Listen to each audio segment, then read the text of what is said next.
Hi there. This is month of April and it is time to grow a few things for your garden. It depending upon your zone, what you can grow outside.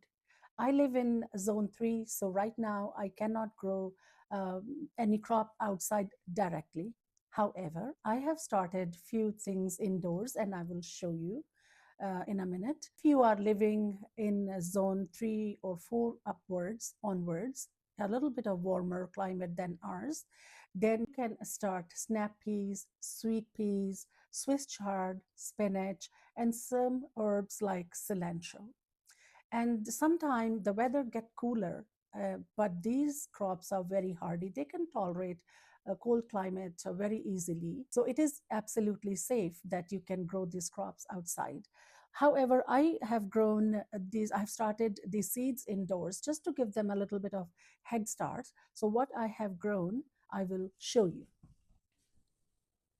So I have started these tomato plants about 3 weeks, 3 to 4 weeks ago, and these are snap peas that I am going to transplant today, and I will show you how you can transplant easily from these little cubicles to the bigger pots. Tomato seedlings are ready to be transplanted when they have grown a few sets of true leaves and are about 4 to 6 inches tall.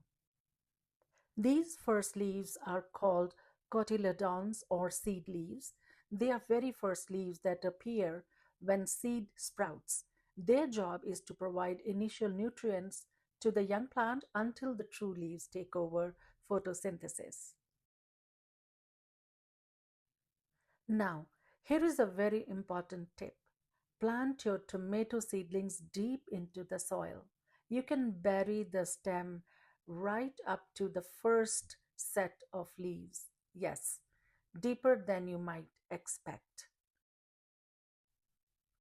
Make sure that you leave at least 25% of space in the pot for the roots to grow because tomatoes have very strong roots. These tomato seedlings have 3 to 4 sets of true leaf. At this stage, they are strong enough to handle the move and will establish quickly in their new space.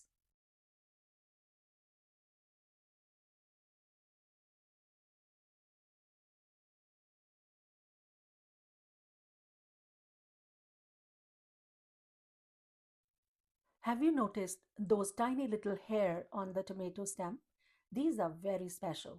Each of those hair has the ability to turn into roots when buried in soil. That means the deeper you plant your tomato, the more roots it can develop, leading to a stronger, healthier plant. Tomatoes are all done. Let's talk about now snap peas. Take a look at these thin, curly parts. These are called tendrils. They act like little feelers, helping the plant grab onto support as it grows. That's why giving support early is so important by putting a trellis or a string so that the peas can climb upwards. Otherwise, the plants get tangled with each other and it will be a big mess. Snap peas are a bit different. They don't like their roots being disturbed too much. So, it is best to transplant them gently and at the same depth they were growing before. No deep planting here. Also, try to keep each seedling in its own container. If they are too close, the tendrils will grab onto each other and get tangled, making transplanting difficult. One more very important tip, take extra precaution while lifting the snap peas, as their roots are very, very tender.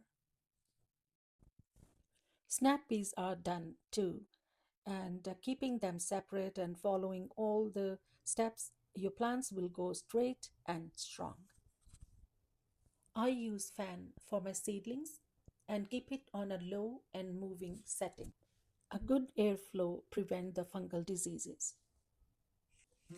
So this is it for today. I hope you like the information, and please don't forget to subscribe to my channel.